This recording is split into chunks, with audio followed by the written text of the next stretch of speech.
Charter school advocates were not happy with the NAACP last year when they called for a moratorium on expanding public charter schools. We, of course, had a town hall that took place at Howard University actually discussing that very issue.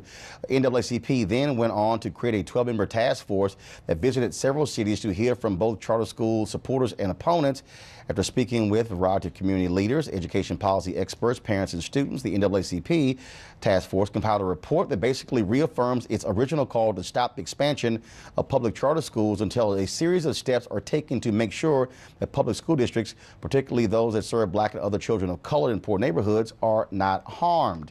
The report concludes that, quote, while high quality, accountable, and accessible charters can contribute to educational opportunity by themselves, even the best charters are not a substitute for more stable, adequate, and equitable investments in public education in communities of color.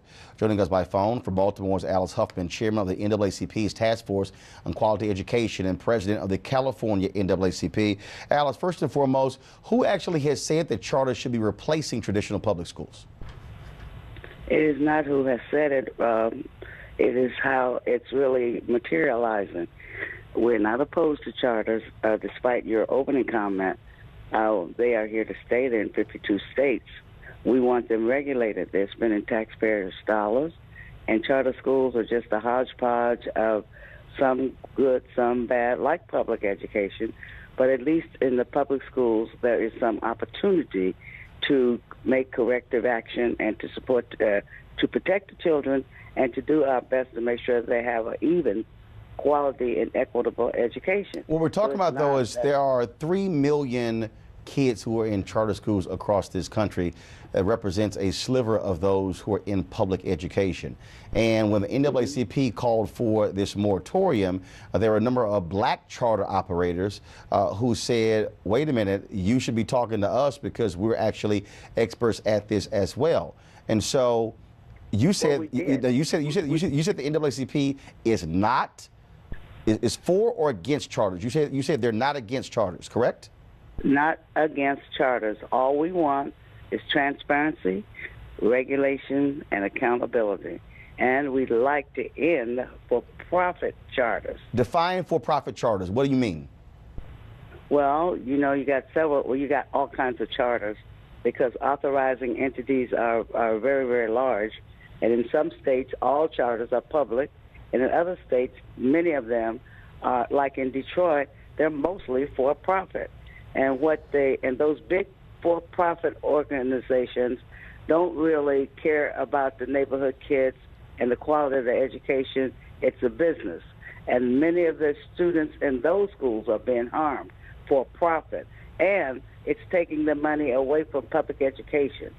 The for-profit schools you're talking about, the charters, where the Black parents are going to the Black operators, and the Black operators are doing their best to ensure that they get a quality education. Many of them are succeeding.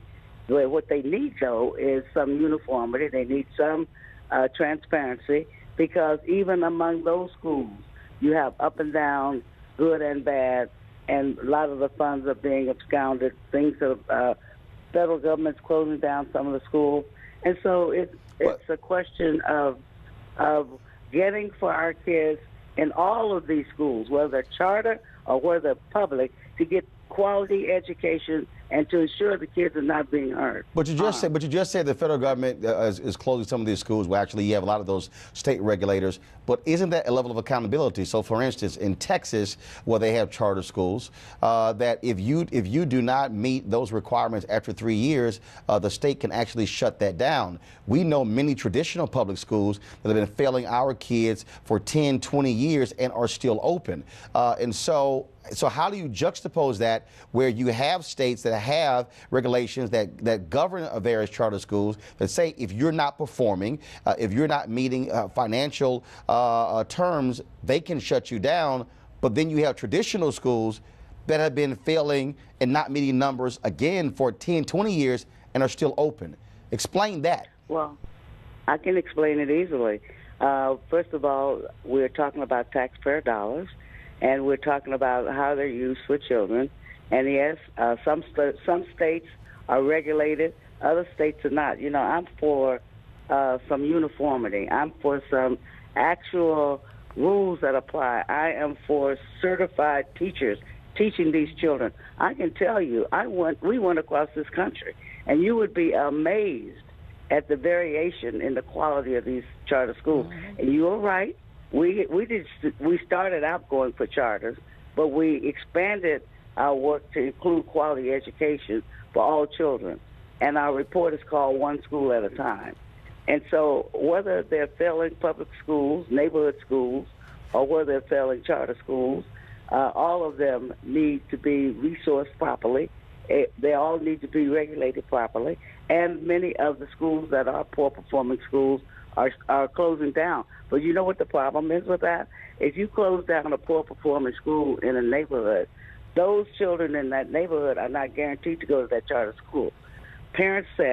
Many parents said, and they lost the initiative up in Boston for this reason, that they watched their children have to take buses to schools while there's a charter school in the neighborhood that they cannot attend. But let me ask you this question. Let me ask you this question about that very issue. And again, as somebody who is supportive of charter school, traditional schools, homeschool, online school, you name it, one of the things that's interesting to me is that, and I've said this here, that I understand people want to talk about a neighborhood school, but I went to magnet schools when I was in Houston. And if I had a choice between a failing school down the street and a school that's not failing across the city, I'm getting on that bus. And so what I'm trying to understand, like even particular in Houston, the Houston Independent School District, that you can go to schools outside of the ones that you're actually zoned to. And so should we not be saying, if there is a better option for a parent where a school works, what's the issue with getting on a bus?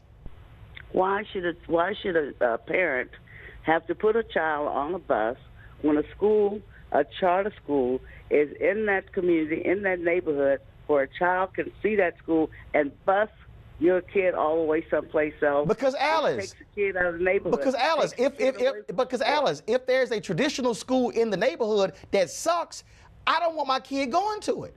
We actually you missed my point. I want them to go to that good charter school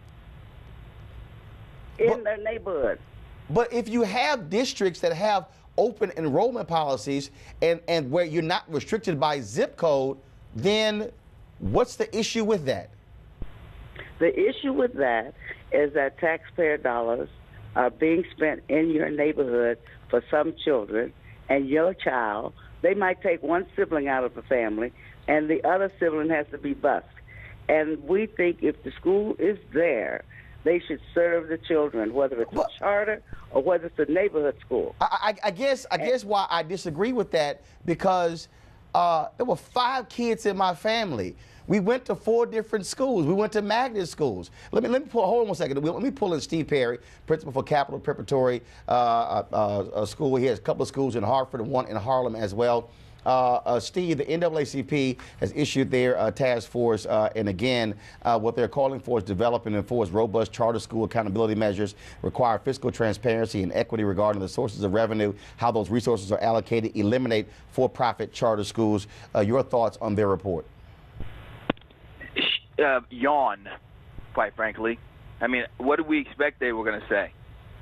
This is not about children. This is about employment. The NAACP has made it very clear that they are aligned with the teachers' unions, as opposed to the African American and Latino and poor white children, who are the ones who typically utilize charter schools. If you look at the U.S. News and World Report recently, they said that over 60% of all of the top performing schools in America are schools of choice, either magnet or charter. And so that would say, okay, 60%.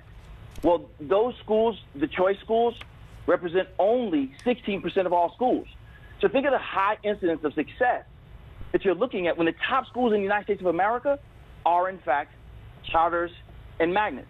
The final part of this is, if the NAACP is truly interested in ed reform, stop focusing on the 6% of the children who go to charter schools, and look at the 94% of the children that are forced into failed schools. You want to put out a report that shows where your real interests are. That says that the schools that are doing the most damage to our children are the traditional schools that have failed our community for literally generations, that have created the school to prison pipeline. Let's focus on those. If your interest is in the majority of African American children, focus on the schools that are undereducating the majority of African American children. Alice? May I respond? Go ahead. First, thank Mr. Perry for participating in our hearing. We had charter schools as well as neighborhood traditional school, very even hearings. He has a flaw that I want to speak to. First of all, because Labor supports the NAACP, the NAACP, when it did Brown v. Board, had nothing to do with Labor. We have always cared about every child, not just about a few. That's one of our hallmarks.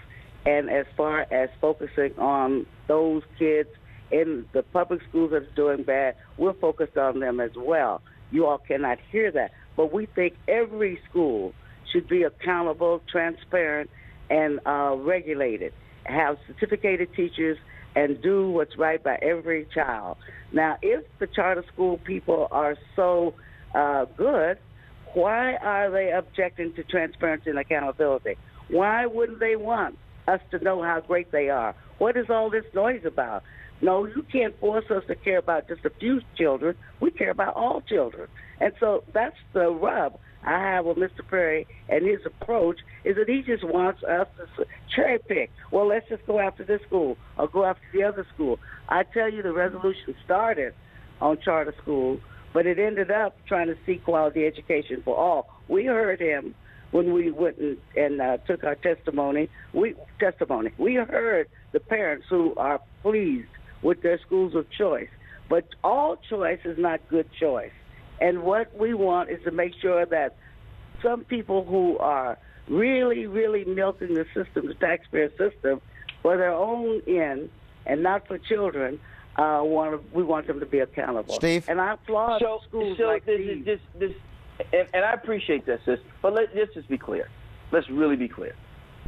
First, it's important to say the truth. The truth is that charter schools are accountable. We have to take the same state test that everyone else does. We have to submit to multiple audits, and we have to begin by applying for the opportunity to open a school, which then has to be run through a public process where we have to stand before our communities and say, this is why we wish to open a school, and then periodically have to submit to not just audits of our financials, but audits of our academics and visits from the state and any of the other authorizers.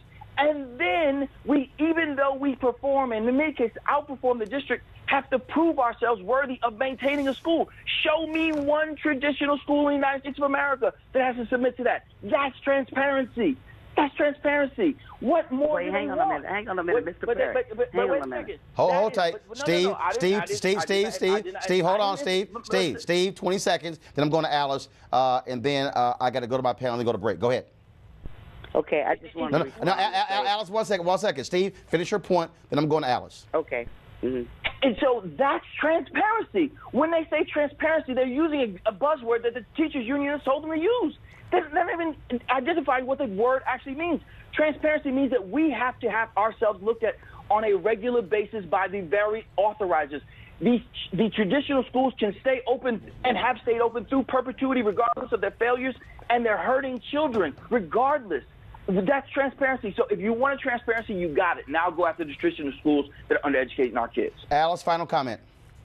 Yes, please do not undermine your civil rights organization.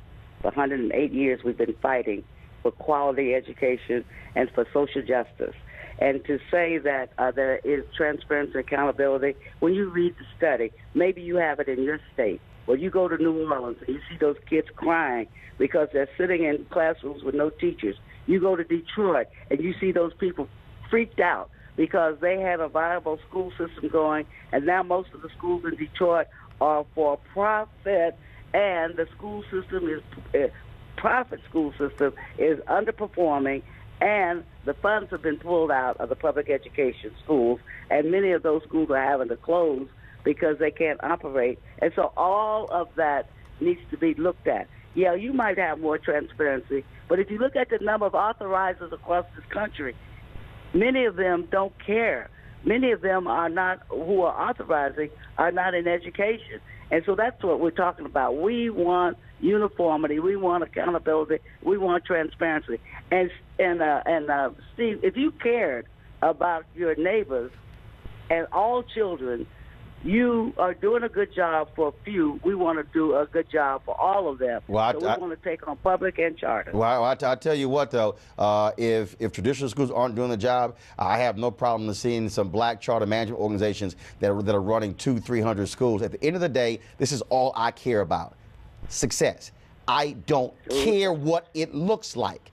I don't care. I went to traditional schools. I went to magnet schools. I don't care. And when we polled through Cordell Belcher's firm, 70+% of black parents said they will put their kids in charters. Black parents said they even support vouchers. Well, all I hear from black parents is, I want my kid educated. And black parents are saying, no, but Alice, and I hear, what I'm saying, black parents, what I consistently hear across the country is, look, I ain't got time to wait for a 5- and 10-year plan from some superintendent because my kid will be out of school by then. So we're going to continue this conversation here. I got to go to my panel here, but we will continue this conversation. Alice, where can people read this report?